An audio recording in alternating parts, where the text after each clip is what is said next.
Oi gente, tudo bem? Bem-vindos ao primeiro episódio dessa série sobre implante coclear.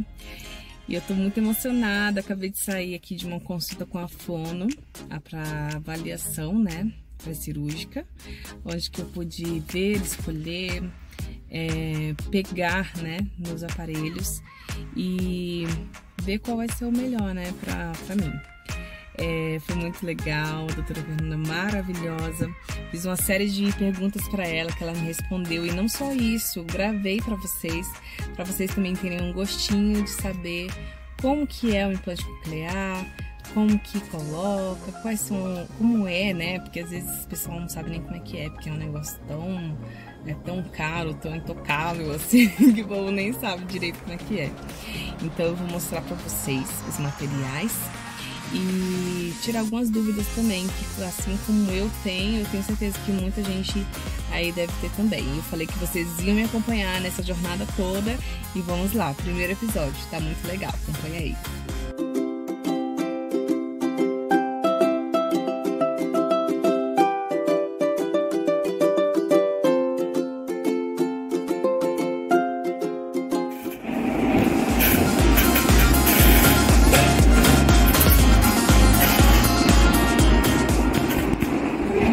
Hoje em dia, as tecnologias que ficam fora da orelha, né, que deixa a orelha livre, nós chamamos de processadores extra-auriculares.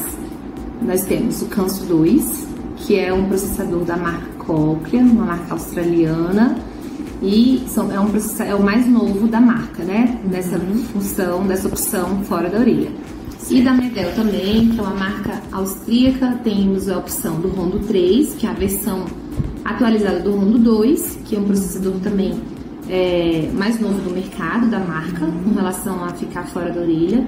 Ambos os processadores têm conectividade com celular, televisão, microfones remotos para crianças, para criança fazer uso na escola, adultos que precisam usar em ambientes de uma reunião, um encontro, uma palestra, um evento na igreja.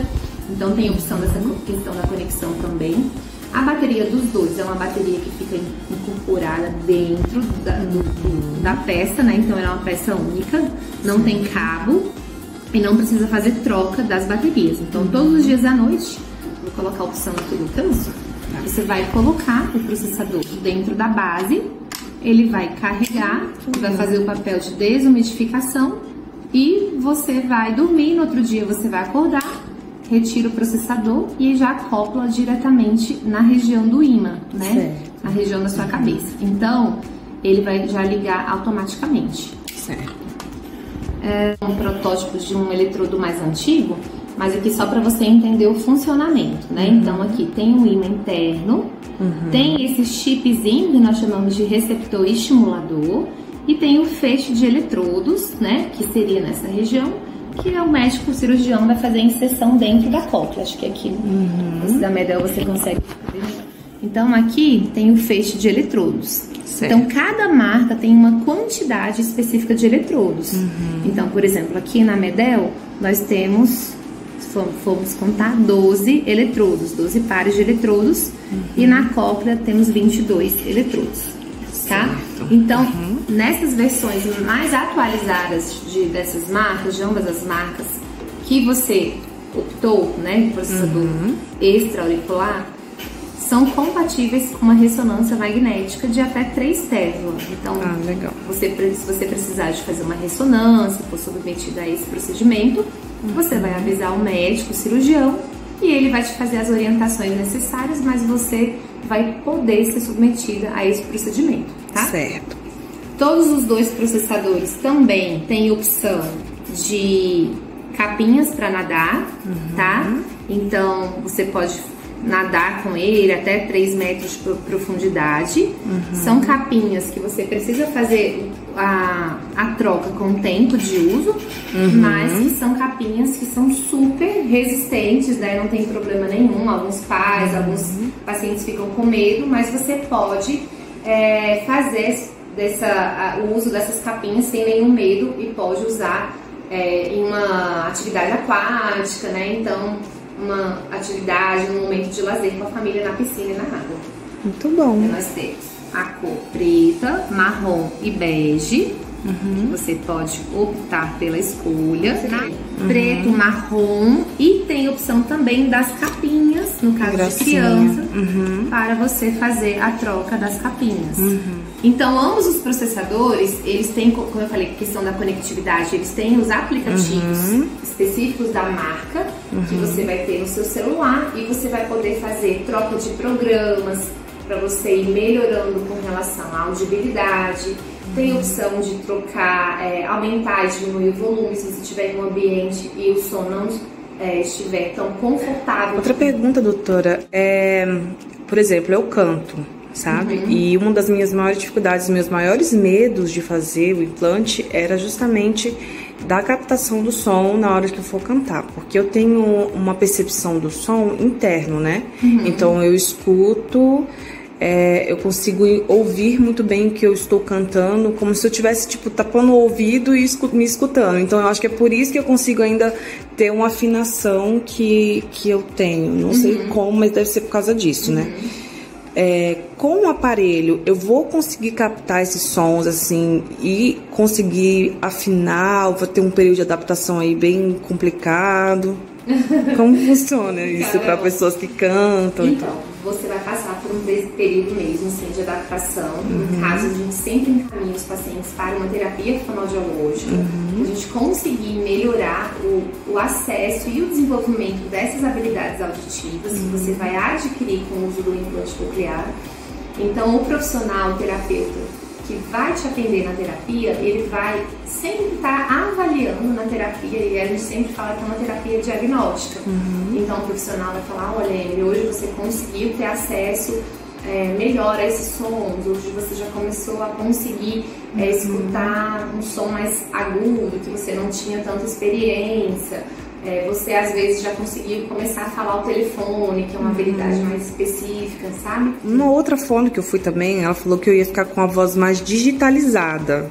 Isso é um mito ou é verdade? Até como tem uma orelha, né, que é uma orelha que tem um acesso, que é uma orelha com limiares normais, você tem uma percepção, o seu cérebro tem essa experiência da naturalidade de ouvir, né? Pois é. Né? Então, quando é um paciente que tem uma perda bilateral, realmente, quando ele tira os implantes, né, os aparelhos...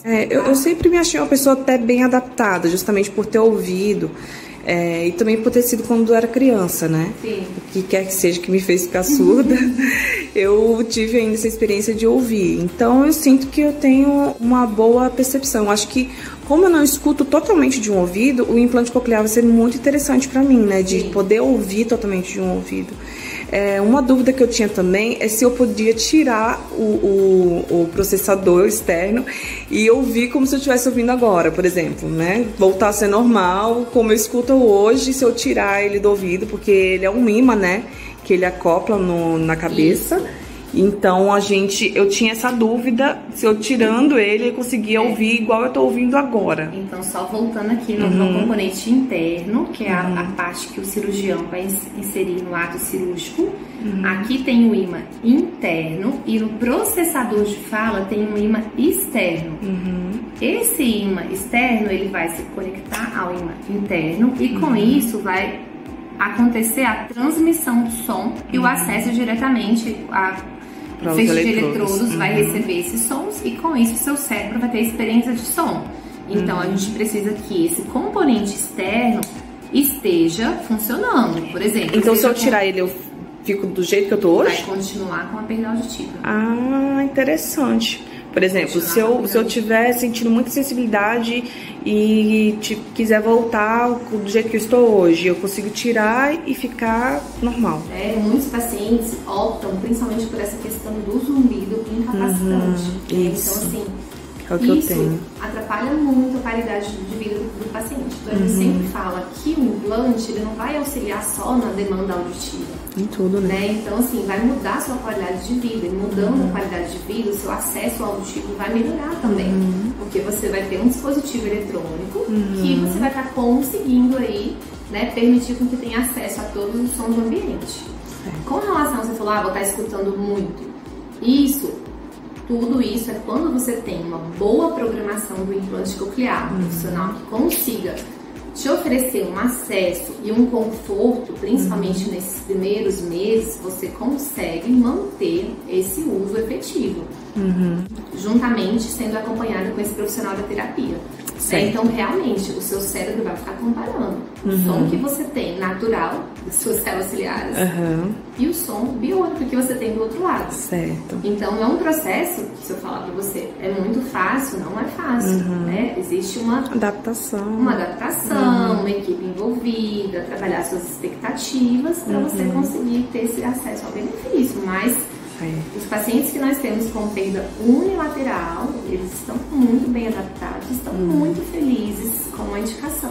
Eu acredito que eu sei mais uma dessas, em nome de Jesus. Então, doutora Fernanda, muito obrigada, tá, por essas explicações. Imagina. Eu tenho certeza que você vai ajudar muita gente também, que, assim como eu, tenho dificuldade em entender um pouco, porque é um produto novo no mercado, é algo que está melhorando a vida de muita gente, mas que pouca gente tem acesso e desconhece, às vezes, que plano de saúde tem a obrigatoriedade de pagar, que as pessoas podem voltar a ouvir, crianças podem voltar a ouvir. Deixa eu te falar que a perda unilateral, essa auditiva, ela não vai atrapalhar somente no acesso de informação. Ela vai atrapalhar o paciente, vai dificultar a vida desse indivíduo como um todo. Então, por exemplo, uma criança, a sua vida acadêmica, né? Um adulto na sua vida social. Por quê? Ele vai estar escutando, mas o cérebro dele não vai ter acesso à binauralidade. Então, uma criança, ele vai demorar mais tempo para localizar o som. Quando tiver na sala de aula, por exemplo, uma competição da turma fazendo muito barulho, a professora dando a informação auditiva, o barulho fora da sala de aula. Então, essa criança, ela não vai conseguir, nesses primeiros anos, relatar especificamente essa queixa. Sim, e isso é uma coisa que eu percebo demais. Antigamente eu tinha já essa percepção, mas esse ano principalmente de estar trabalhando de novo no ambiente corporativo com muitas pessoas dentro de uma sala, e eu tô percebendo demais a força que o meu cérebro está fazendo para conseguir captar os sons e entender o que as pessoas estão falando. Então eu tô sentindo uma exaustão enorme quando eu chego em casa, de sentir que, primeiro, eu não tô ouvindo direito o que as pessoas estão falando, segundo, a força que eu estou fazendo para trabalhar o meu cérebro para conseguir ouvir aquilo lá, e ainda não tá sendo uma escuta de qualidade, porque eu tô trocando as coisas que as pessoas estão falando, eu escuto alguém falar, mas não sei o que tá falando ainda. Então eu sempre tento fazer esse encaixe, né, de percepção com a qualidade do som, de fazer essa decodificação. E é isso que os estudos têm mostrado, porque os pacientes com a perda unilateral, eles fazem um esforço cognitivo muito maior. Grande. Que o seu cérebro seja exposto a muita informação que ele não teria que dar conta de tudo, e ele fica tentando dar conta compensar de todas as informações. E a compensação que eu tenho em relação a isso é a criatividade, por exemplo. Então, tudo que eu percebo hoje, e eu acho que talvez pode ser uma fuga, né, da questão, justamente da própria perda auditiva.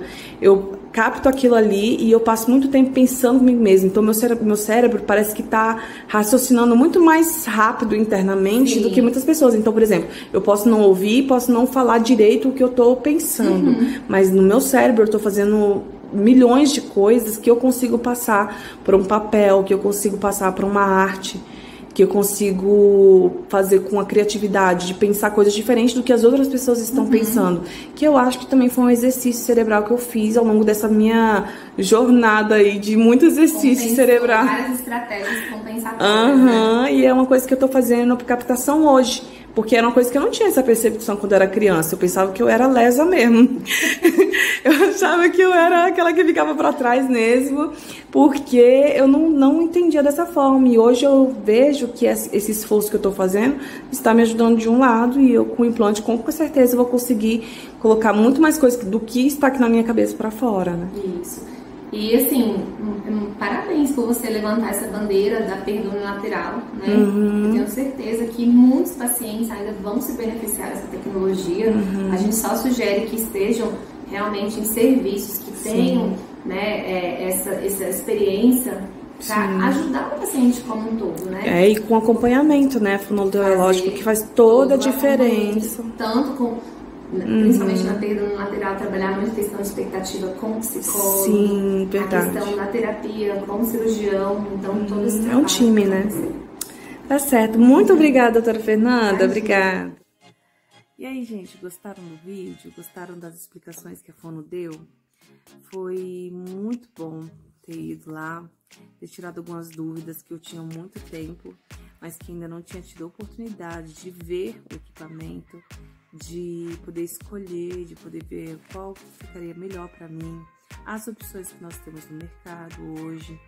E foi muito bom. Eu quero que isso sirva para isso, para ajudar pessoas a abrirem seus horizontes, a melhorarem a qualidade de vida e que possam ter mais vida em abundância. O meu problema, como vocês puderam ver no vídeo, é o zumbido que eu tenho. Eu tenho um zumbido muito forte do meu ouvido bom. E aí, uma das esperanças é que pelo menos o implante coclear possa amenizar o zumbido mesmo, né? Que é o que eu tô realmente ansiosa para saber. Mas todas essas coisas só vamos descobrir depois da cirurgia. Eu vou fazer o acompanhamento com a fono, com a psicóloga, porque até para questão de expectativas, né? De imaginar que, agora vou ouvir tudo e às vezes não é assim. Então, vai ser bem interessante vocês acompanharem comigo aí esse vídeo. Eu espero vocês no próximo episódio, que vamos ter consulta com a psicóloga. Vamos entender um pouquinho mais desse lado aí que nós estamos conversando, de forçar a mente para ouvir, né? E tudo que é, tanto do lado bom quanto do lado ruim. E aí vamos explorar mais um pouquinho sobre isso, tá bom? Um beijo, espero que vocês tenham gostado. Fiquem aqui com a gente para escutar mais, saber mais informações. E qualquer coisa é só colocar aqui nos comentários e perguntar. Eu tô sempre disposta a ajudar. Um beijo. Tchau, tchau.